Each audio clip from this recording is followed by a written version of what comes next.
Hi friends, super star Mahesh Babu నటించిన latest movie Guntur కారం. ఈ చిత్రంలో శ్రీలీల, మీనాక్షి చౌదరి హీరోయిన్గా నటించగా ఈ చిత్రానికి డైరెక్టర్ వచ్చేసి త్రివిక్రమ్ శ్రీనివాస్.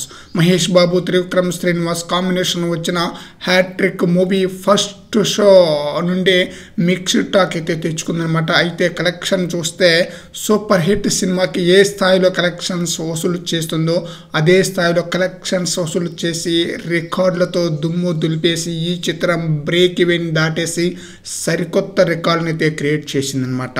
ఫ్లాప్ టాక్తో మొదలైన ఈ సినిమా సూపర్ హిట్ సినిమాకి ఏ స్థాయిలో కలెక్షన్స్ రాబట్టి ఎలా బ్రేక్ ఈవెన్ అయిపోయిందో మనకందరికీ తెలిసిందే. ఈ చిత్రం యొక్క ఘాటు మామూలుగా లేదనమాట. ఓటీటీలో అదిరిపోయే విధంగా టాప్ 1లో కొనసాగుతుందన్నమాట. ఈ చిత్రం రిలీజ్ అయ్యి ఈ రోజుకి 35వ రోజు అనమాట. 35వ రోజు గాను 272.4 కోట్ల వరకు గ్రాస్ కలెక్షన్ రాబట్టే అవకాశం అయితే ఉంది. ఓన్లీ ఈ రోజు వరకు అయితే 35వ రోజు వరకు అయితే 30 లక్షల వరకు గ్రాస్ కలెక్షన్ రాబట్టే అవకాశం అయితే ఉంది. మరి చూడాలి లాంగ్ రన్ లో ఈ మూవీ ఎంత వరకు కలెక్షన్స్ వసూలు చేస్తుందో, అలాగే ఓటీటీలో టాప్ 1లో ఎన్ని రోజులు కొనసాగుతుందో కూడా చూడాలి. మహేష్ బాబు యొక్క మాస్ డైలాగ్స్, మహేష్ బాబు యొక్క మాస్ పర్ఫార్మెన్స్ తో పాటు అమ్మ సెంటిమెంట్ ఈ మూవీకి బాగా ప్లస్ అయిందని చెప్పాలి. అందువలన ఫ్లాప్ టాక్ తో కూడా ఈ రేంజ్ లో కలెక్షన్స్ వసూలు చేయడానికి మెయిన్ రీజన్.